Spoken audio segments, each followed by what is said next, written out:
Élan de solidarité au Kurdistan irakien avec la fondation lyonnaise Saint-Irénée. Une association basée à Lyon à l'origine d'une vidéo choc sur un abattoir dans le Gard. Et en fin de journal, les rugbyman du Loup auront à cœur de prendre leur revanche face à Aurillac demain soir.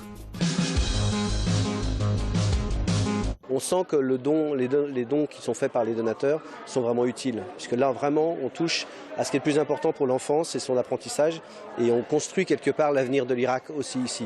Telle est la mission de l'école Saint-Irénée. Son nom rappelle Lyon, mais c'est pourtant à Erbil, capitale du Kurdistan irakien, que cet établissement a ouvert ses portes en juin 2015. Une réalisation menée par la fondation Saint-Irénée basée à Lyon qui a su lever près de 400 000 € auprès de donateurs pour permettre aux enfants qui ont dû fuir Daesh de poursuivre leur scolarité. On construit dans la durée, c'est-à-dire on n'est plus dans l'aide d'urgence, le logement, la nourriture, mais c'est vrai qu'on investit dans les enfants, on investit dans l'avenir, dans la collaboration et dans l'amitié entre les musulmans et les chrétiens, parce que c'est ça notre priorité. C'est pas qu'ils s'enfuient dans tous les coins du monde où ils sont encore plus déracinés et qui perdent toute leur identité, c'est vraiment qu'ils trouvent ici leur place, puisque leur place elle est ici et pas ailleurs. En tout, 11 classes accueillent près de 440 élèves, chrétiens et musulmans. Des étudiants et écoliers qui trouvent dans l'apprentissage une manière d'échapper au quotidien et au traumatisme provoqué par la prise de leur ville et village par l'État islamique.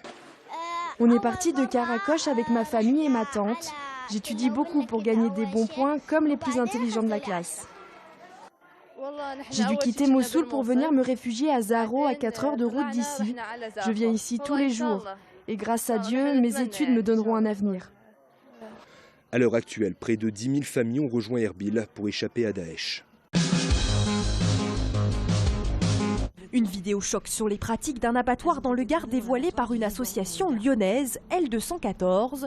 Ce sont en effet des militants végétariens basés à Lyon qui sont à l'origine des images qui font polémique depuis quelques jours sur le net.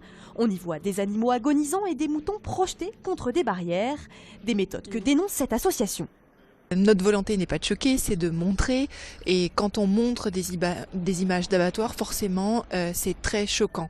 Et ici, le choc est aussi accentué par le fait qu'on voit des actes de cruauté volontaire faits sur les animaux, des gens qui s'amusent de leur faire mal. Il faut agir au minimum sur cet abattoir de façon à ce que les normes soient respectées et qu'il n'y ait plus d'actes de sadisme. Suite à la diffusion de ces images, la communauté de communes du Gard où se situe l'abattoir a décidé de fermer les lieux à titre conservatoire. Une enquête a également été ouverte suite à la plainte de l'association lyonnaise.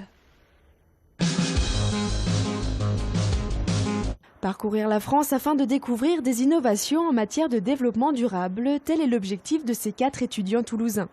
Après Lille et Paris, c'est à Écully, dans la ferme pilote d'Éric Dargent, que Mathilde, Priscilla, Arthur et Yanis se sont arrêtés afin d'échanger avec le jeune fermier.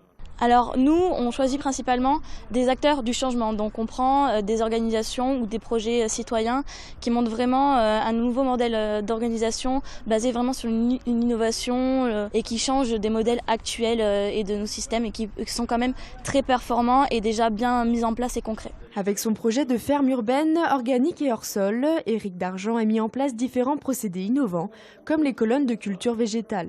Des solutions alternatives dont le fermier est très fier et qu'il aime partager. On est toujours super content de pouvoir parler du projet, de l'expliquer, aussi de tendre l'avis des gens, de prendre les échos d'autres innovations qui peuvent avoir un lien avec ce qu'on fait. Donc on est très content de pouvoir être sur leur route. Au bout des 5 jours de périple et des 1200 km parcourus à bord de leur voiture écolo, les 4 étudiants présenteront leur découverte à l'occasion des Assises nationales étudiantes du développement durable. Mais pour l'instant, ils continuent leur route.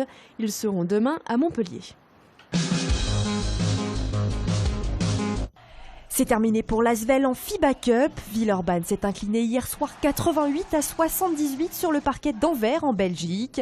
L'Asvel avait déjà été battu à l'aller. Il fallait donc impérativement s'imposer pour disputer une belle. Les hommes de Tony Parker vont donc désormais se tourner vers leurs 2 objectifs principaux, la Pro A et la Coupe de France.